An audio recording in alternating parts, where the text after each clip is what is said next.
All right, I'm going to show you a one-legged pike stretch, and the intention for this is just to show a way to get into tight hamstrings and start to strengthen them and lengthen them at the same time. This is one leg at a time, which tends to be more effective when you're stretching your limbs rather than doing both at once, like in a seated position with a full forward fold. So what I'm going to do from here, my right foot's my base, my left foot is going to be elevated. And you can take this up higher and higher and higher, but it really just depends on how tight your hamstrings are. If you can't get your foot to this height, and this is still below hip level, this is maybe just above knee level on me, and I can keep a straight leg from there. You want to find a position where you can start with your legs straight, your knee locked and your thigh tensed up. Now my foot's flexed, I've got the big toe pointing up, I'm going to rotate towards center a little bit, pull that hip back and pull the other hip forward. And then if you're not going to add any additional weight, I recommend just having your hands at your sides. Sometimes it's effective to keep the backs of your hands at the low back. You want to press your low back forward and keep the arch in your spine. Shoulders back, look forward, lead with your chest. And then just hinge forward as far as you can go without having to round your spine and come back up. And you're just taking this back and forth and keeping this as an active fold.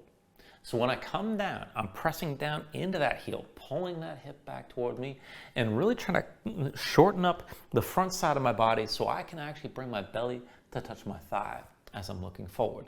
You don't want to just round this down, keep in mind. You want to bring your pelvis forward into the hinge. And there's a bunch of ways to do this kind of thing. Now, if you're not really weighting this too much, and especially if you just start tight, this is a good way to warm things up.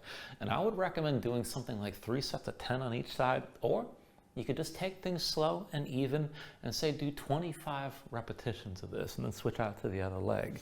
And it really depends on how you want to play around with this. Be sure you can actually balance. Be sure you can keep a consistent sort of pace to it and hold that engagement so you're trying to keep the arch in your low back.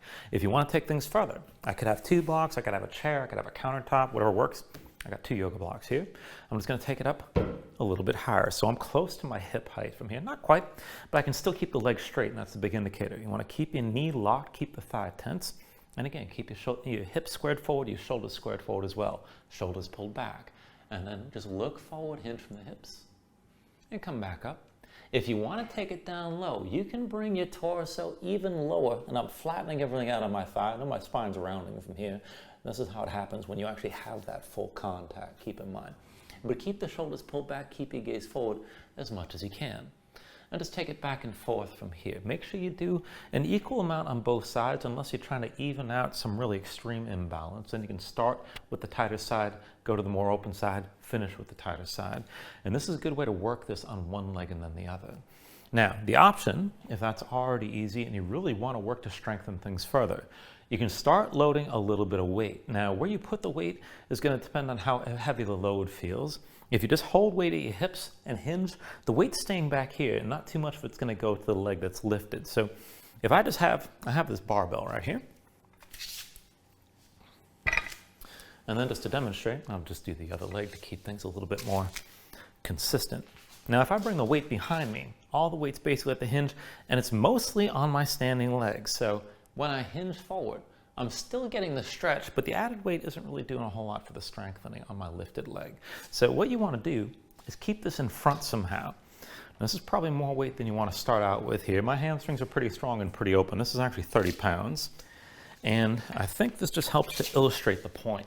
And if you can hold 2 dumbbells up close to your shoulders, or say have a sandbag across your shoulders or something like that, that would be very effective. And you don't need a whole lot. You can start with 5 pounds, 10 pounds, and move up further from there. Now this time I've got my right heel on the box, and I'm at that lower level here. The leg straight, big toe in towards center. I'm going to keep the arch in my spine, and then just take it back and forth. Now once I come forward, I have to dig down into that heel. And I'm trying to lift from the core and just work the hinge of the hips. And then again, if you want to take things further, if you have more range and you're more open, and you're not trying to force things, keep in mind, but doing this with this full tension will eventually open you up quite a bit. And so then from here, I've got the heel elevated close to my hip height, big toe towards center, right hip back, left hip forward. And again, I'm working to hold the arch in my spine as I bring it down and come back up. So I'm not doing a standing forward fold. I am folding completely over my right leg, but I'm lifting it toward me. And I'm just working that action of hinging from the hips and doing this trying to maintain as much of an arch in the low back as I can. And again, how many repetitions you do of this really depends on you. You're not really trying to do this as sort of extreme strength movements. So you're not likely to load this with body weight or anything like that. Working with 10, 20, 30 pounds is quite a bit, and you can always bring this to a higher range for the fold if you want to start, if you can actually lift your leg to a more active position from there. But I would recommend taking something with a higher rep scheme and lower weight, only using it a little bit more as you need it and as you come into that, when it feels like less of a stretch and more like the activation, adding the weights. Again, maybe 3 sets of 10, 2 sets of 25, something like that. There's higher ranges you can go to, but it's something to experiment with. So have that in mind.